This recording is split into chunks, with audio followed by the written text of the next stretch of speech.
안녕하십니까? 삶의 깊이를 더하는 지혜의 샘, 인생 문답 시간입니다. 오늘 우리는 잠시 일상의 분주함을 내려놓고 우리 모두가 언젠가는 마주해야 할 죽음이라는 주제 앞에 서보려 합니다.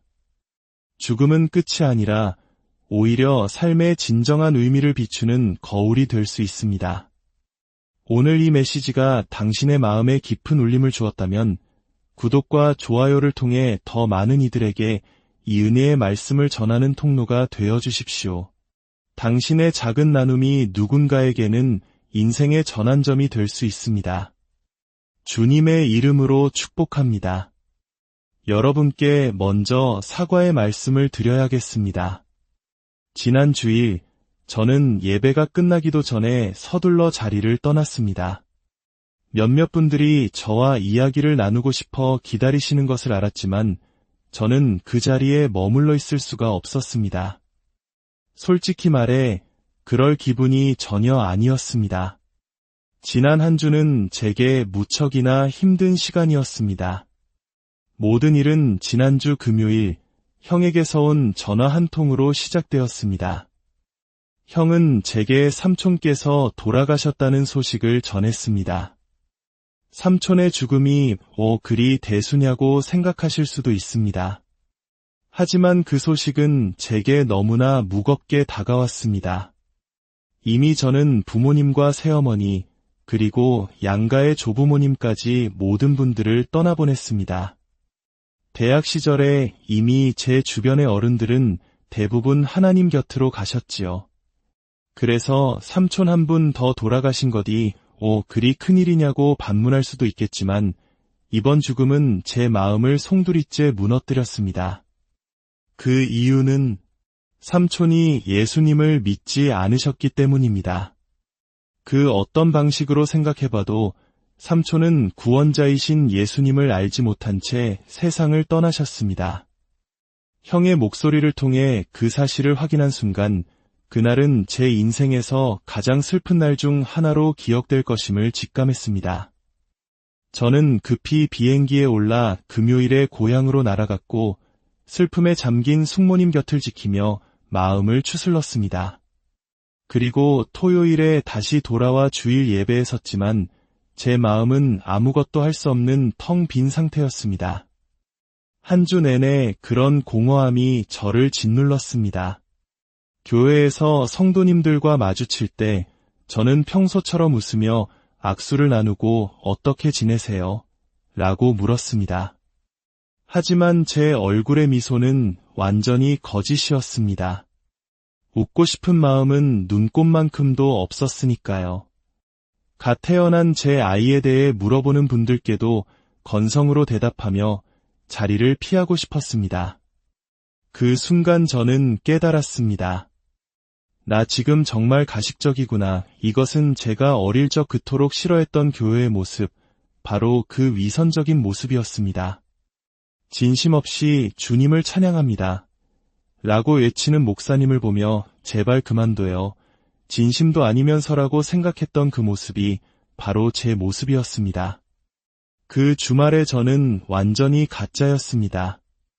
네, 다 괜찮아요. 아기는 아주 통통해요. 따위의 말을 내뱉었지만 제 마음은 그곳에 없었습니다. 저는 위선자가 되느니 차라리 자리를 떠나는 편이 낫다고 생각했습니다. 그것이 제가 결코 되고 싶지 않았던 모습이니까요. 한 주 내내 비참했습니다. 주님을 알지 못하는 사람이 죽는다는 것, 그리고 그 사실을 잠시 멈춰 진지하게 생각한다는 것은 이 세상에서 겪을 수 있는 가장 고통스러운 일일 겁니다. 웃음도 미소도 나오지 않았습니다. 그저 슬펐습니다. 얼마 전 우리가 함께 묵상했던 나사로와 부자의 비유가 떠올랐습니다. 지금 이 순간 제 삼촌이 바로 그 부자처럼 고통 속에서 제발 손가락 끝에 물 한 방울만이라도 찍어 내 혀를 서늘하게 해주십시오라고 애원하고 있을지도 모른다는 생각에 가슴이 찢어지는 듯했습니다. 제발 돌아가서 내 형제들에게만이라도 경고해 주십시오라고 외치고 있을지도 모릅니다. 하지만 이제 더 이상의 기회는 없습니다. 차갑게 식은 삼촌의 육신 앞에 섰을 때 저는 죽음의 절대성 앞에 무너져 내렸습니다. 이게 끝이구나. 이제 내가 할 수 있는 말은 아무것도 없구나. 만약 지금 제게 가진 모든 것을 내놓으면 삼촌과 단 1시간만이라도 대화할 시간을 주겠다고 한다면 저는 기꺼이 모든 것을 포기할 것입니다. 단 1시간만이라도 돌아가서 그에게 복음을 전할 수 있다면 말입니다. 하지만 저는 지난 8년간 삼촌과 대화조차 하지 않았습니다. 제가 원해서가 아니었습니다. 삼촌이 저를 금지하셨습니다. 제 삶의 어떤 부분을 못마땅하게 여기신 후로 당신의 집에 오는 것도 대화하는 것도 원치 않으셨습니다. 불과 3주 전 저는 이런 생각을 했습니다. 벌써 8년이나 지났어. 이제 상관없어. 그냥 삼촌 댁에 찾아가자. 그리고 생각했습니다. 삼촌이 나에게 어떤 비난을 쏟아내시든 내가 잘못했던 모든 일에 대해 소리치시든 그냥 다듣고 감당하자. 그분을 원망하는 마음은 없었습니다. 앞을 보지 못하는 사람이 내 발을 밟았다고 해서 그에게 화를 내는 것이 어리석은 일이듯 영적으로 눈먼 사람을 탓하는 것은 의미 없는 일이기 때문입니다. 오히려 제 자신을 돌아보게 되었습니다. 만약 내가 마땅히 되어야 할 그런 사람이었다면, 만약 내게 있어야 할 겸손함이 있었다면 상황은 달라졌을지도 모릅니다. 우리는 늘 관계가 깨어졌을 때 상대방의 탓이라고 생각하지만 우리 자신의 내면을 깊이 들여다보지 않습니다. 만약 내가 바로 선 사람이었다면 이 관계는 괜찮았을 텐데, 이런 깊은 슬픔과 고뇌 속에서 저는 이번 주 내내 전도서를 여러 번 읽었습니다. 그리고 제 인생 처음으로 저는 전도서의 말씀을 온몸으로 이해하게 되었습니다. 신학교에서 역사적, 문화적, 문법적 배경을 배우며 머리로는 이해했지만 가슴으로 깨닫지는 못했던 그 말씀들을 말입니다. 성경의 많은 구절들은 삶의 특정 지점에 도달하기 전까지는 진정으로 이해할 수 없습니다. 우리는 성경을 기록한 저자의 감정적 배경에 대해서는 잘 이야기하지 않습니다. 성경은 컴퓨터가 쓴 것이 아니라 희로애락을 가진 사람이 쓴 것입니다. 그가 어떤 심정으로 그 글을 썼을지 생각해보면 말씀에 담긴 힘은 더욱 강력하게 다가옵니다. 전도서는 역사상 가장 지혜롭고 가장 부유했으며 가장 강력했던 왕 솔로몬이 기록했습니다.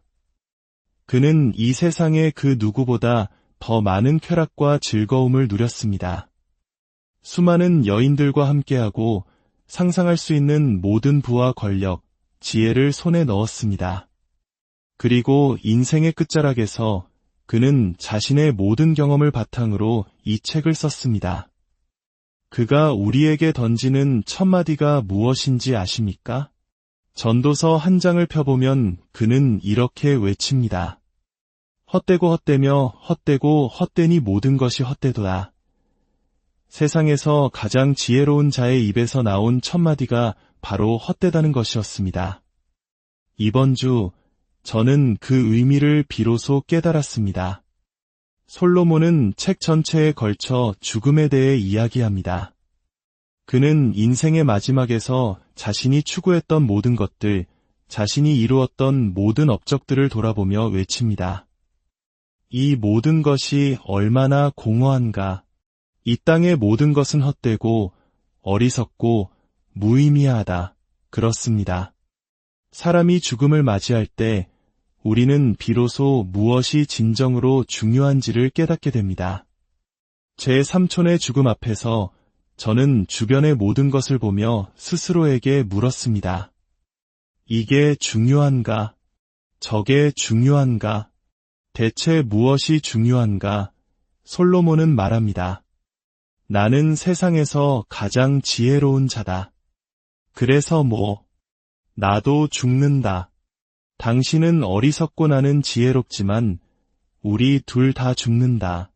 내가 지혜롭게 죽는다고 해서 내 죽음이 더 나은가? 나는 부자고 당신은 가난하지만 우리 둘 다 죽는다. 내 재산은 어디로 가는가? 당신의 재산은 어디로 가는가? 아무 상관없다. 우리 둘 다 죽었으니까. 나는 수많은 즐거움을 누렸고 당신은 그러지 못했지만 우리 둘 다 죽는다. 그래서 뭐가 다른가? 그는 죽음의 관점에서 모든 것을 바라봅니다. 인생에서 진정으로 중요한 것은 무엇인가? 우리가 하는 일들 중 얼마나 많은 것들이 절대적으로 무의미한가? 누군가 세상을 떠나면 우리는 이런 생각에 잠기게 됩니다. 내가 자존심을 지키며 삼촌의 꾸짖음을 듣지 않았던 것이 지금 와서 중요한가? 전혀 그렇지 않습니다. 우리는 인생에서 행했던 수많은 일들이 얼마나 헛되고 무의미하고 부질없었는지를 깨닫게 됩니다. 내가 왜 그랬을까? 왜 그 돈을 거기에 썼을까? 그 돈으로 다른 일을 도울 수도 있었는데 왜 내 시간을 거기에 낭비했을까? 뒤돌아보면 모든 것이 후회스럽습니다. 전도서 7장에서 솔로몬은 우리에게 역설처럼 들리는 지혜의 말들을 전합니다.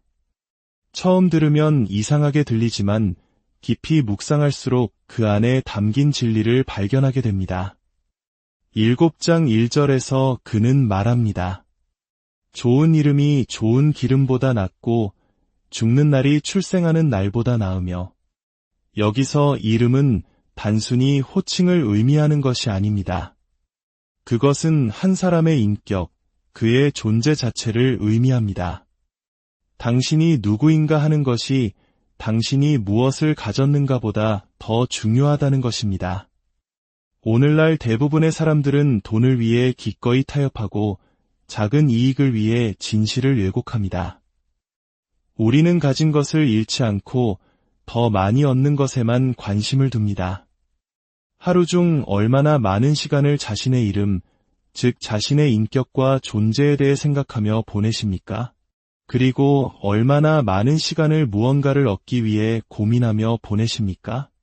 솔로몬은 인생의 마지막에 남는 것은 당신의 인격이며 그것이 무엇보다 중요하다고 말하고 있습니다.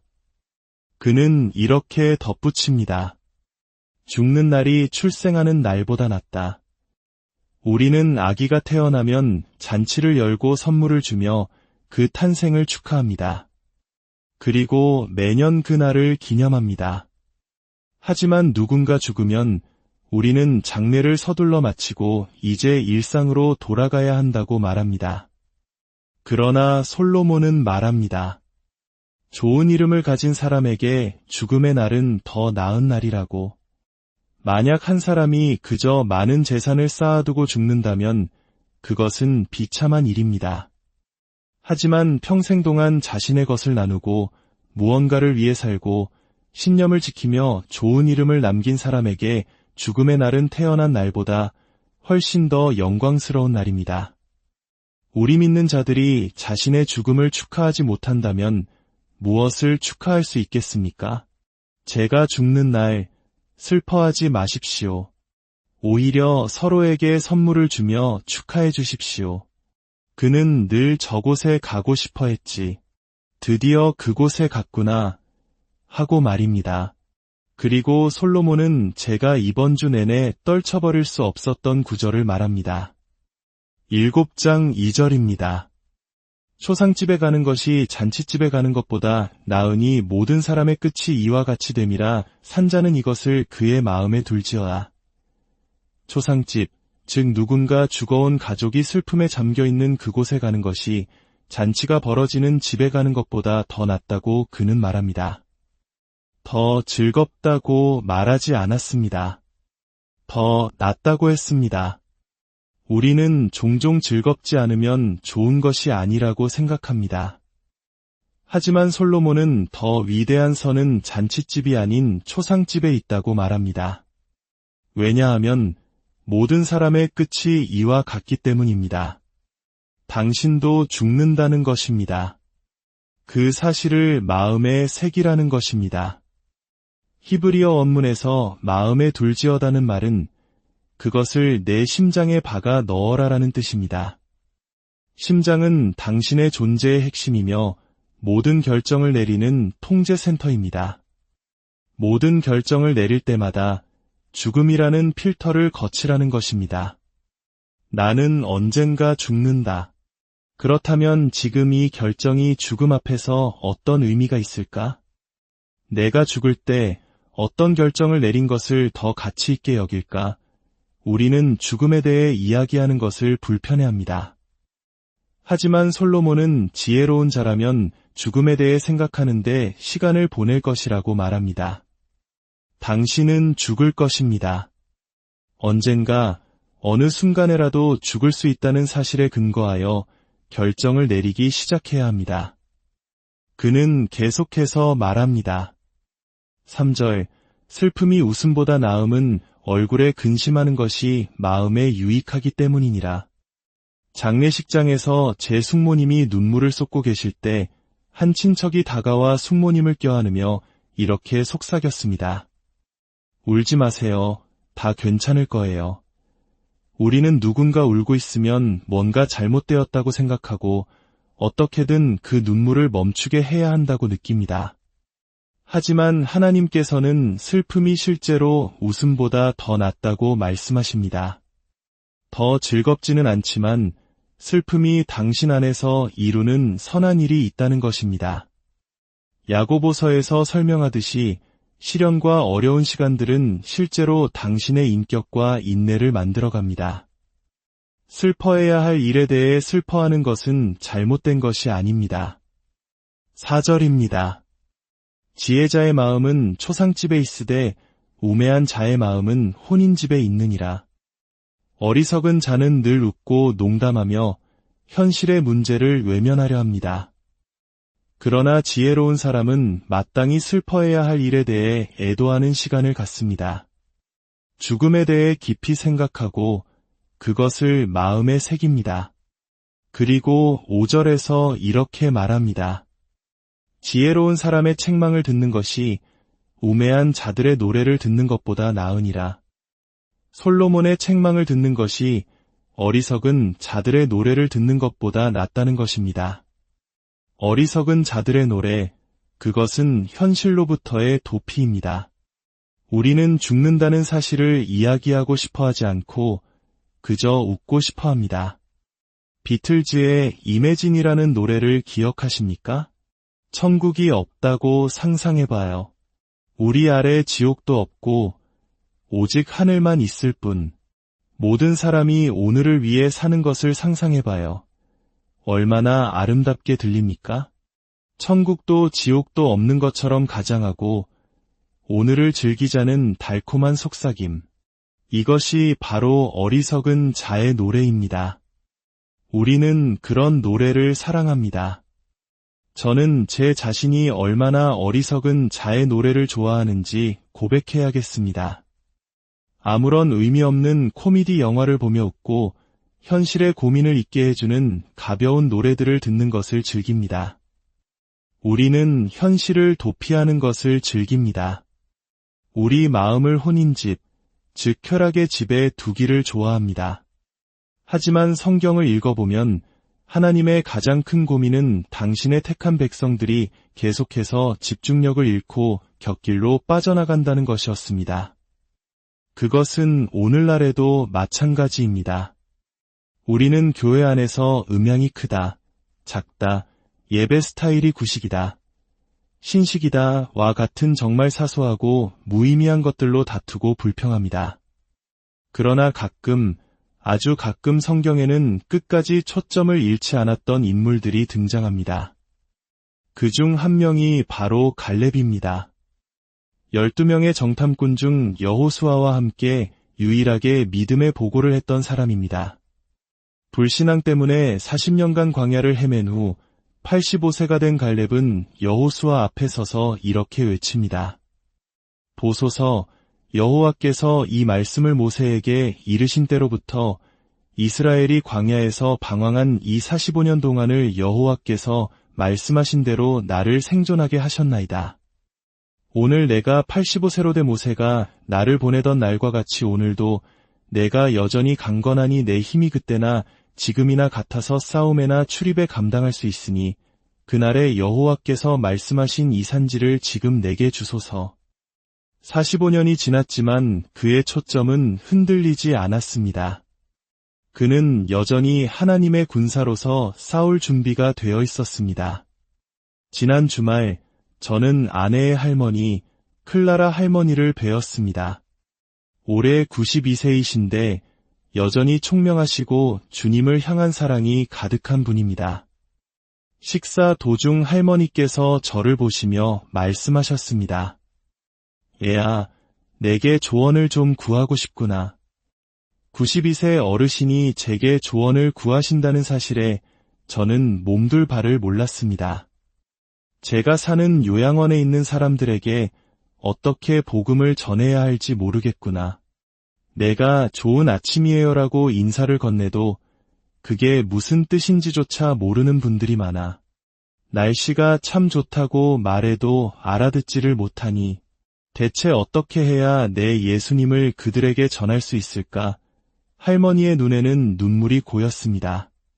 저는 충격을 받았습니다. 92세의 나이에도 여전히 세상을 구원할 방법을 고민하고 계셨습니다. 죽는 날까지 싸우고자 하는 그분의 마음에 깊은 감동을 받았습니다. 사랑하는 성도 여러분, 교회는 농담거리가 되었습니다. 우리는 어리석은 것들로 다투고 불평합니다. 하지만 누군가 죽고 나면 그런 것들이 얼마나 무의미한지 깨닫게 됩니다. 저는 제 모든 것을 주어서라도 삼촌과 1시간을 더 가질 수 있다면 좋겠다고 생각했습니다. 그렇다면 왜 우리는 아직 살아있는 사람들과 그 1시간을 보내지 않는 걸까요? 그 이유는 우리가 이 진지한 생각에 모두에 머무르지 않고 다시 쾌락의 집으로 플라스틱 놀이동산으로 돌아가기 때문입니다. 우리는 웃고 노래하고 영화를 보며 사람들이 죽어가고 고통받는다는 사실을 잊어버립니다. 우리 교회가 결코 잃지 않기를 바라는 것이 있습니다. 그것은 어떤 스타일이나 방식이 아닙니다. 우리 존재의 핵심에 주님을 알지 못하는 수많은 영혼들이 있다는 사실이 우리를 미치도록 몰아붙여야 한다는 것입니다. 생각해 보십시오. 당신은 죽을 것입니다. 이번 한 주 동안 그 사실을 깊이 묵상해 보십시오. 당신은 그 죽음을 맞이할 준비가 되어 있습니까? 당신은 좋은 이름을 남기며 죽게 될 것입니까? 아니면 그저 좋은 향수만 남길 것입니까? 이것이 정말로 중요한 문제입니다. 듣기 편한 이야기는 아니지만 당신에게 좋은 것입니다. 당신에게 정말로 좋은 것입니다. 당신의 삶에는 거짓으로 쌓아올린 문제들이 있을 수 있습니다. 겉으로는 훌륭한 평판을 가졌지만 실제로는 위선자일 수 있습니다. 이번 주에 죽을 수도 있습니다. 빗길에 차가 미끄러질 수도 있고 사고를 당할 수도 있습니다. 그러면 끝입니다. 영원히 끝입니다. 생각하고 행동하십시오. 당신의 삶을 바로 잡으십시오. 하나님과의 관계를 미루지 마십시오. 당신에게 시간이 있다고 장담할 수 없습니다. 이제는 자리에서 일어나 당신의 삶을 주님께 드리고 고백할 때입니다. 주님, 저는 제 자신을 위해 살아왔습니다. 거짓된 삶을 살았습니다. 이제 예수님을 따르기 원합니다. 진지해져야 할 때가 있습니다. 그렇지 않으면 우리는 그저 어리석은 자일 뿐입니다. 저는 그렇게 죽고 싶지 않습니다. 이제 찬양팀이 나올 때 만약 당신이 기도하기를 원하거나 당신의 삶을 주님께 드리기를 원하거나 세례받기를 원한다면 앞으로 나오십시오. 오늘만큼은 가벼운 잡담은 하지 맙시다. 이번 한 주 우리가 나누는 모든 대화가 죽음의 비달에서 진정으로 의미 있는 것이 되도록 노력해봅시다. 함께 하나님을 예배하며 중요한 것들에 대해 기도하는 시간을 갖겠습니다. 주님, 오늘 이 말씀을 통해 우리 각자의 삶을 돌아보게 하시니 감사합니다. 우리가 헛된 것을 좇아 살았던 시간들을 회개합니다. 죽음 앞에서 모든 것이 드러날 그날을 기억하며 오직 주님만이 가치 있고 영원하심을 고백합니다. 우리에게 남은 모든 날들을 헛된 것을 위해 낭비하지 않고 주님의 영광과 잃어버린 영혼들을 위해 살게 하여 주옵소서. 이 모든 말씀, 우리를 구원하신 주 예수 그리스도